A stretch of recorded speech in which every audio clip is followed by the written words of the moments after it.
यहां के लोग समाजवादी पार्टी या इंडिया गठबंधन को रिकॉर्ड मतों से जिता करके लोकसभा में भेजने जा रहे हैं।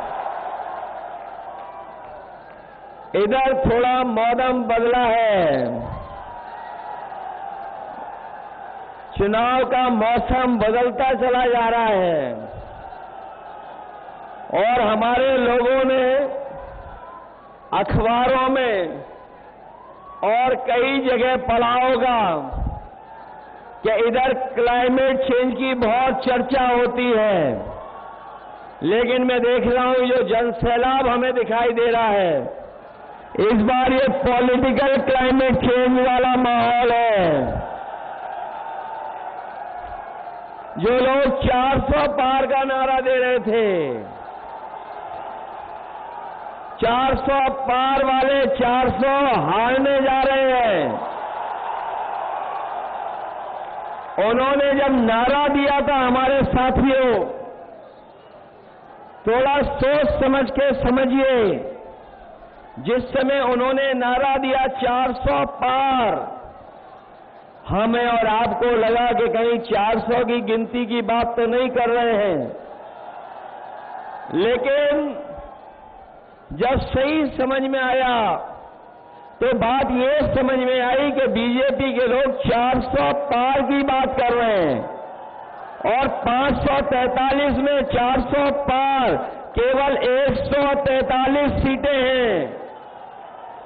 लेकिन जो जनता का गुस्सा दिखाई दे रहा है, इस बार 140 करोड़ की जनता इनको 140 सीट के लिए भी तरसा देगी, इनकी सीटें बढ़ने जा रही नहीं है। और हर चरण में गुस्सा बढ़ता चला जा रहा है। सुनने में आया है कि जनता का गुस्सा देख करके यहां के प्रत्याशी का आंख में आंसू निकल आए। ये तो अभी जनता की छठी इंद्री के बारे में नहीं जान पाए हैं। जो सिक्स सेंस है जनता का, आप देख लेना, जिस समय चुनाव का वोट पड़ेगा और चुनाव 7वें चरण में पहुंचेगा, जनता का गुस्सा भी 7वें आसमान पर दिखाई देगा। इनके 10 साल में इनकी हर बात झूठी निकली, इनका वादा झूठा निकला, और जब उन्हें कुछ समझ में नहीं आ रहा है, जब से कांग्रेस और समाजवादी पार्टी 1 और 1 11 हो गए हैं, तब से दिल्ली और लखनऊ का एक एक इंजन आपस में टकरा रहा है। जब से कांग्रेस और समाजवादी 1 और 1 11 हुए हैं, तब से ये जो कहने वाले डबल इंजन दिल्ली और लखनऊ का इंजन आपस में टकरा रहा है और ये जीरो होने जा रहे हैं, जीरो होने। अभी तक तो मैं ये सोचता था कि 80 सीट में 1 में लड़ाई है, क्यूटों में, लेकिन अब तो ये लग रहा है कि बीजेपी का हवाई जहाज जो सरकारी थे वो बेच दिए कि नहीं बेच दिए, और सरकारी विभागों में आउटसोर्स पर संविदा में नौकरी कर दी कि नहीं कर दी। जब ये सब कुछ कर सकते हैं, अग्निवीर लागू कर सकते हैं, नोटबंदी लागू कर सकते हैं, तो ये भी लागू हो जाएगी। इसलिए भारतीय जनता पार्टी से मैं आपको भी सावधान करने आया हूं। महंगाई कहां पहुंचा दी बीजेपी के लोगों ने, सोचिए। और महंगाई तो बढ़ाई, लेकिन हमारे किसानों की खाद की बोरी से भी चोरी हो गई। जो खाद चोरी हुई, पहले पहले 5 किलो चोरी की, सिर्फ 5 किलो चोरी हो गई खाद। बताओ आपकी बोरी से खाद की 10 किलो चोरी हुई कि नहीं हुई? मैं कभी कभी हिसाब किताब लगाता हूं कि ये बोरी की चोरी कहां से सीखी होगी इन्होंने। तब मुझे याद आता है कि पार्ले जी बिस्किट पैकेट से सीखी है इन्होंने। जिन लोगों ने बाजार में देखा होगा पार्ले जी बिस्किट पैकेट, पहले इतना बड़ा आता था पार्ले जी बिस्किट पैकेट, बताओ आज कितना बड़ा हो गया। पहले आता था बड़ा, जैसे जैसे महंगाई बढ़ी उन्होंने अपना मुनाफा कमाना कम नहीं किया, जो बड़ा पैकेट था वह छोटा होता चला गया। आज 5 बिस्किट का पैकेट आ रहा है। ये सरकार में आ जाएंगे तो आपको 1 बिस्किट का पैकेट मिलेगा, 1 बिस्किट का पैकेट। आपने देखा डीजल पेट्रोल तो बढ़ा ही बढ़ा, लेकिन बताइए आपकी मोटरसाइकिल महंगी हो गई कि नहीं हो गई? 10 साल पहले कितने रुपए की थी और आज कितने रुपए की है? 1 लाख पार हो गई कि नहीं हो गई? और बाजार में अगर आप दवाइयां लेने जाते होगे, बताओ बुखार की दवाई महंगी कर दी कि नहीं कर दी? कुछ दवाइयों के पत्ते छोटे कर दिए, कुछ छोटे कर दिए, दवाई महंगी कर दी। और जो आम लोग दवाई लेते थे, चाहे वो पेट दर्द की हो, चाहे बुखार की हो, और कभी देखना जा करके पहले बुखार ठीक हो जाता था 500 mg की गोली खाने में। आजकल डॉक्टर के पास जाओगे आप तो बुखार उतारने की 650 mg की गोली दे रहे हैं।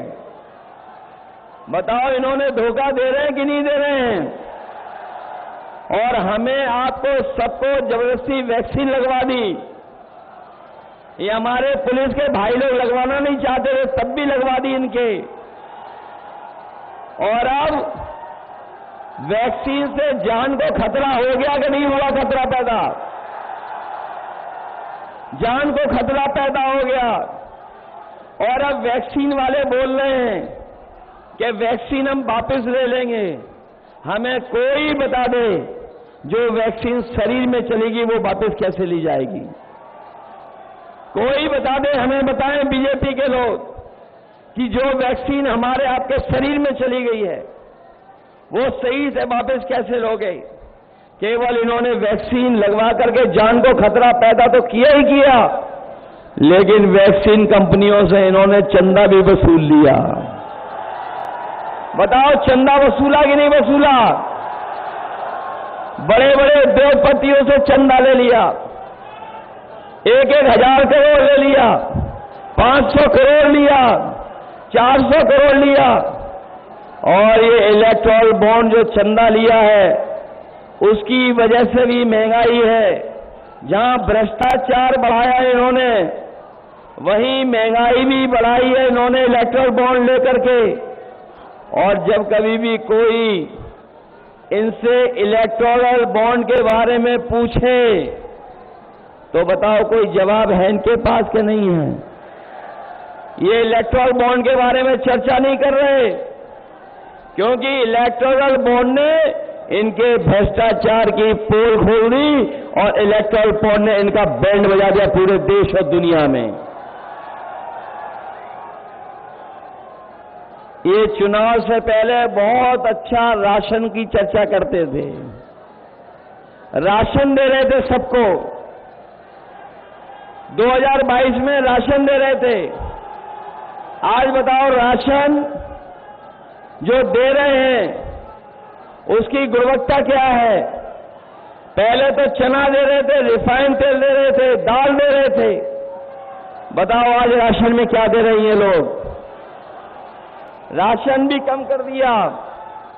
इसलिए इंडिया गठबंधन और समाजवादी पार्टी और कांग्रेस ने तय किया है कि आने वाले समय में जब सरकार बनेगी तो ना केवल आपका राशन बढ़ाया जाएगा, राशन की मात्रा भी बढ़ाई जाएगी, जिससे हमारे गरीबों को भर पेट खाना मिल जाए पूरे परिवार को, और राशन की गुणवत्ता मात्रा बढ़ा करके जिस तरीके से आपने बाजारों में देखा होगा कि संपन्न लोग, बड़े लोग जो पैकेट का आटा है गुणवत्ता में अच्छा है और पौष्टिक है वो लेकर के खा रहे हैं, तो अपने गरीबों को जहां राशन बढ़ाएंगे वहीं पौष्टिक आटा के साथ साथ अपने गरीबों को डाटा फ्री दिलाने का भी काम होगा,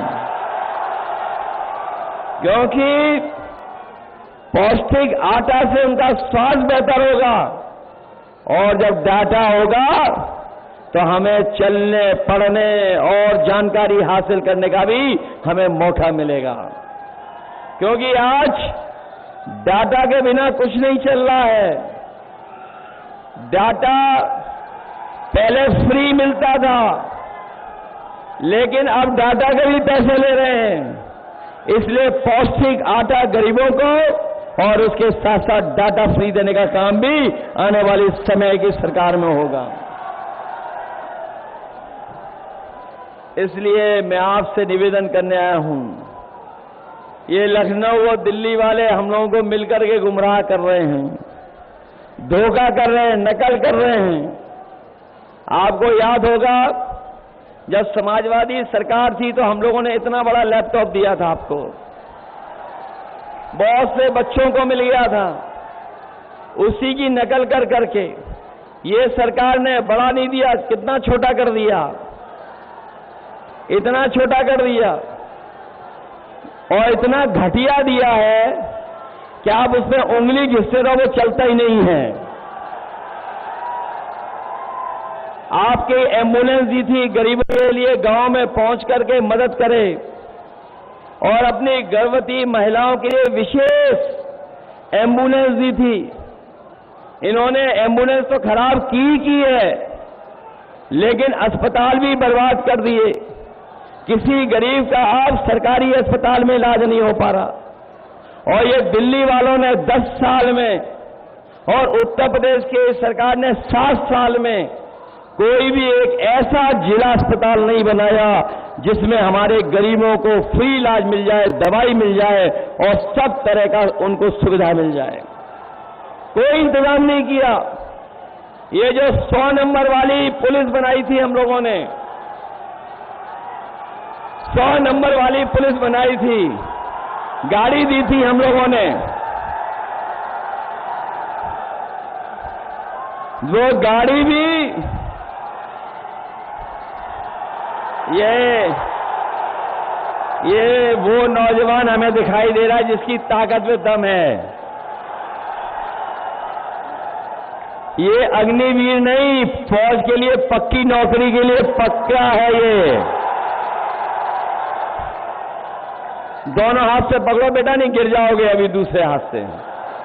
हमने सबने देख लिया तुम्हारी हाथ में बहुत ताकत है, सबने देख लिया। और ये ताकत हरे के हाथ में नहीं होती है, इतना कोई नहीं चल सकता है।